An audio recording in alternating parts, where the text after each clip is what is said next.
ಚಾನಲ್ಗೆ ಸ್ವಾಗತ.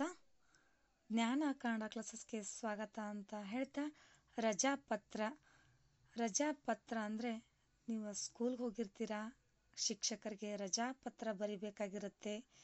ಯಾವುದಾದ್ರೂ ಒಂದು ವಿಷಯಕ್ಕೆ ಊರಿಗೆ ಹೋಗೋದಾಗಿರ್ಬೋದು, ಅಥವಾ ನಿಮ್ಗೆ ಹುಷಾರಿಲ್ಲದೆ ಇರ್ಬೋದಾಗಿರ್ಬೋದು, ಅಥವಾ ನೀವು ಒಂದು ಸ್ಥಳದಿಂದ ಬೇರೆ ಸ್ಥಳಕ್ಕೆ ಹೋಗ್ತಿರ್ಬೋದಾಗಿರ್ಬೋದು, ಅಥವಾ ನಿಮ್ಮ ಅಕ್ಕಂದು ಅಥವಾ ನಿಮ್ಮ ಕಾಕ ಚಿಕ್ಕ ಯಾರದೇ ಮದುವೆಗೆ ಹೋಗ್ತಿರ್ಬೋದು.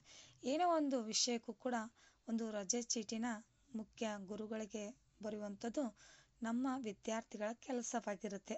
ಹಾಗಾಗಿ ವಿದ್ಯಾರ್ಥಿಗಳು ಯಾವ ರೀತಿ ರಜಾ ಪತ್ರವನ್ನು ಬರಿಬೇಕು ಅನ್ನೋದನ್ನು ಈ ವಿಡಿಯೋದಲ್ಲಿ ಸಂಕ್ಷಿಪ್ತವಾಗಿ ತಿಳಿಸಲಾಗಿದೆ.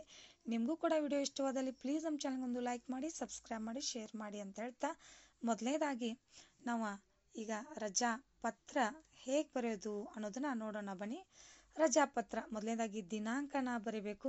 12/12/2024 ಇವರಿಂದ ಶ್ರೇಯಾ ಕರೆಪ್ಕೋಳ್ 7ನೇ ತರಗತಿ KHPS ಮಾವಿನಕಟ್ಟೆ.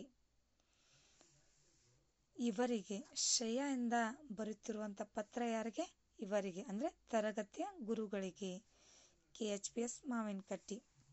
ಇನ್ನು ಪೂಜ್ಯ ಗುರುಗಳಿಗೆ ವಿಷಯ 2 ದಿನ ರಜೆ ನೀಡುವಂತೆ ಕೋರಿ. ನಾವು ಸಂಬೋಧನೆ ಏನಂತ ಮಾಡ್ತಾ ಇದ್ದೀವಿ? ಪೂಜ್ಯ ಗುರುಗಳಿಗೆ ಅನ್ನೋದನ್ನು ಲಕ್ಷ್ಯದಲ್ಲಿ ಇರಬೇಕು.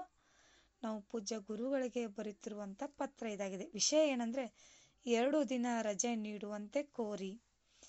ಮೇಲಿನ ವಿಷಯಕ್ಕೆ ಸಂಬಂಧಿಸಿದಂತೆ ನನ್ನ ಅಕ್ಕನ ಗೆಳತಿಯ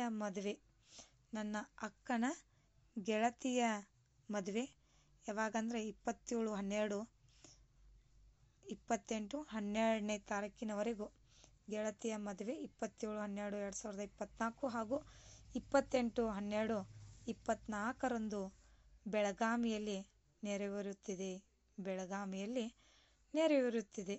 ಈ ಸಂಭ್ರಮದಲ್ಲಿ ನಾನು ಅಗತ್ಯವಾಗಿ ಪಾಲ್ಗೊಳ್ಳಬೇಕಾಗಿದೆ. ಆದ್ದರಿಂದ ದಯವಿಟ್ಟು ಮೇಲ್ಕಾಣಿಸಿದ ವಿಷಯಕ್ಕೆ 2 ದಿನಗಳಿಗೆ ರಜೆಯನ್ನು ನೀಡಬೇಕೆಂದು ವಿನಂತಿಸುತ್ತೇನೆ. ಪೂಜ್ಯ ಗುರುಗಳಿಗೆ ಗೆಳತಿಯ ಅಕ್ಕನ ಮದುವೆಗೆ ಹೋಗ್ತಾ ಇರುವಂಥ ಶ್ರೇಯಾ ತರಗತಿ ಗುರುಗಳಿಗೆ ಬರೆದಂಥ ಪತ್ರ ಇದಾಗಿದೆ. ಹೀಗಾಗಿ 2 ದಿನ ರಜೆ ಕೇಳಿ ಬರೆದಿರುವಂಥ ಪತ್ರ. ಕೊನೆಯದಾಗಿ ತಮ್ಮ ಪ್ರೀತಿಯ ವಿದ್ಯಾರ್ಥಿ ಶ್ರೇಯಾ ಕರೆಪ್ಕೋಳ್ ಇಲ್ಲಿ ನಮಸ್ಕಾರಗಳು ಅಂತ ಬರೆದ್ರೆ ರಜಾ ಪತ್ರ ಇಲ್ಲಿಗೆ ಮುಕ್ತಾಯಗೊಳ್ಳುತ್ತೆ. ನಿಮ್ಗೆ ಕೂಡ ಇಷ್ಟವಾದಲ್ಲಿ ಪ್ಲೀಸ್ ಲೈಕ್ ಮಾಡಿ, ಸಬ್ಸ್ಕ್ರೈಬ್ ಮಾಡಿ, ಶೇರ್ ಮಾಡಿ. ಥ್ಯಾಂಕ್ ಯು, ಧನ್ಯವಾದಗಳು.